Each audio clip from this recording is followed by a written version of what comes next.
What's up, everybody? Destin Legary here, and I am at Bungie today checking out a strike mission with James Tsai. Hey, how you doing? I'm doing great. How are you today, James? I'm doing great, thanks. So, what are we going to do here? So, this is the Devil's Lair strike in Old Russia. This is our 3-player cooperative match-made experience where you will fight a bunch of fallen baddies and you'll take down some bosses. So we're going to look at some of the experiences, some of the encounters here, and give you some strategies to get through them.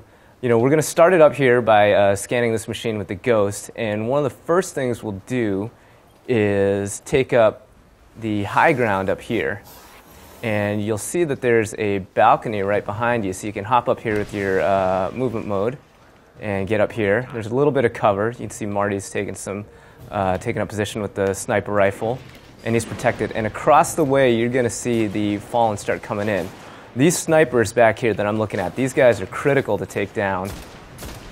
They're going to become tougher and tougher as the encounter goes on, and they'll suppress you all day long. So you want to bring those guys down in a hurry.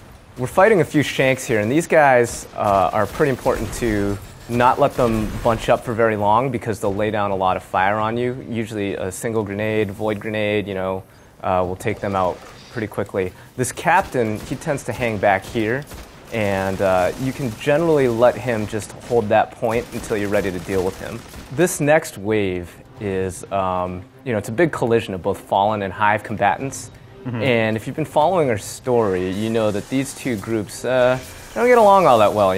Not a whole lot of people in Destiny do. So one of the things you can do is let the combatants kind of fight it out with each other a little bit. Mm-hmm. You can take advantage of some of the chaos. You can see here in my wonderful death screen, you can see the wizard actually fighting the captain here and there. And that distraction, is something that you should totally take advantage of.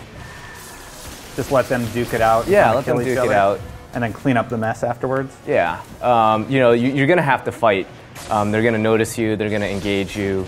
But sometimes if you can, kite one enemy right past another, they'll get distracted. They'll be able to, take advantage of the reprioritization of that target and maybe get to cover and recover some of your health. The lair is up ahead, under that colony ship, just on the other side of all those devils. So this area is something that we affectionately call the blast inside, and this is an old part of the Cosmodrome where, you can see there were some old fuel pipelines here that blew up, and there's this nice huge crater in front of this Devil Walker tank that I'm looking at in the distance.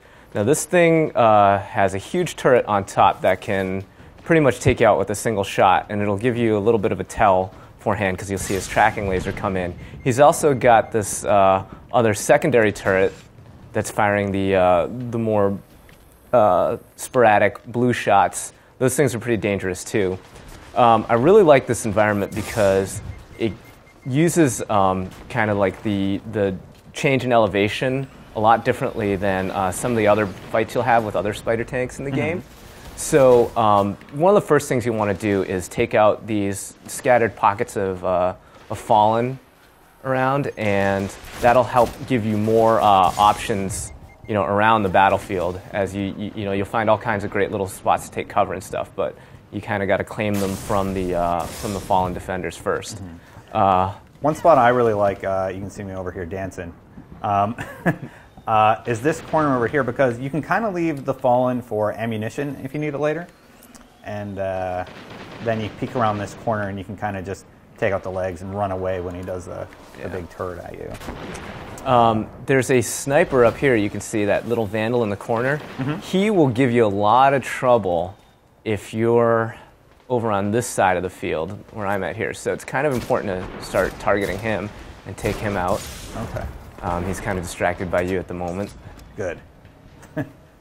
He can worry about me. Yeah, and so you can see here we've got shanks and drags over on what I call the left side of the field, as if you were facing the spider tank.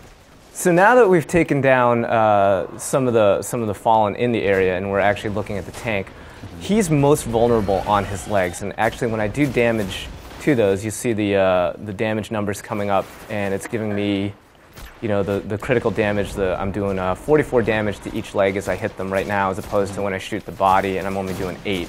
So his legs are the most vulnerable part, and if you can focus on one leg and actually blow the armor off, you'll send the tank into a critical state for a few seconds where he'll expose his core, and then he's really vulnerable in that core, which is right under that red armored sheath in the front.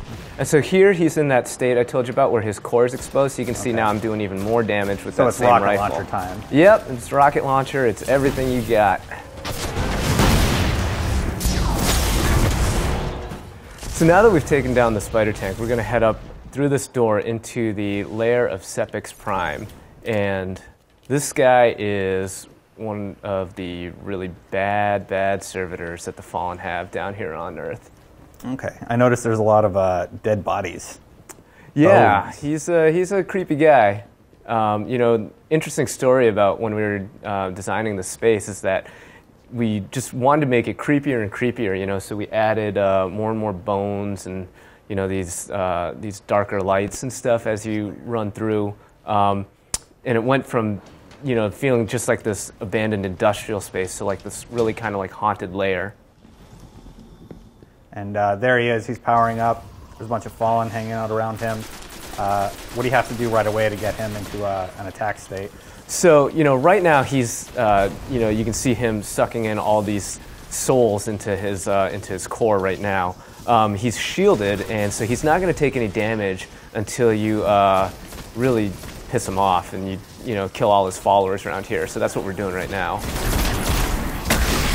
You'll want to stay behind cover. You know, obviously when he's shooting these large projectiles at you, he actually has several different stages of behavior. And so right now, this is the first stage where he's just shooting at us. And then when you do enough damage to him, you'll see he teleports back and he'll lift up, kind of go into an Overwatch mode. And this is when his reinforcements start coming out. And this little stairwell that I'm in on the side back here, where I'm going to run to. Yeah, this is actually a good spot. He can still hit you through the window if you're not careful. But when you get into shield trouble, this is a good spot to run in and recover. Can anybody spawn on you in that spot? You know, you can. There is a reinforcement door right here that you'll have to keep an eye on.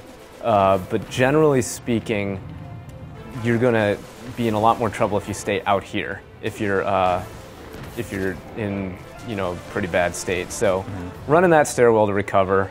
It's a good spot. I would stay away from this, from the hallway in which you come in, because you can sometimes get hit in the back by some enemies that might come up in that area too. And there's a whole underneath level down here that you can run to. And this is a great space to kind of hide when the dropship comes in.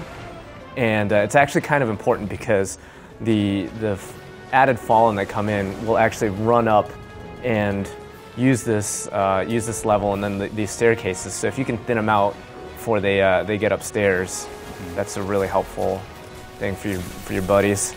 So that's how you take out Sepiks Prime. You really want to focus on his critical spot, which is just the eye kind of area in the center of his face. You want to use both levels of the environment to kind of block, put some cover between you and his large shots, and you want to watch out for the ads that tend to run down these wings en masse. You know, they tend to clump up, and you know, you can hit them with a grenade or a nice well-timed super to generate some orbs and clear out a little breathing room for you and your teammate. Cool. All right. Well, thank you, James, for showing us this strike mission. And for more on Destiny, you're already in the right place. IGN.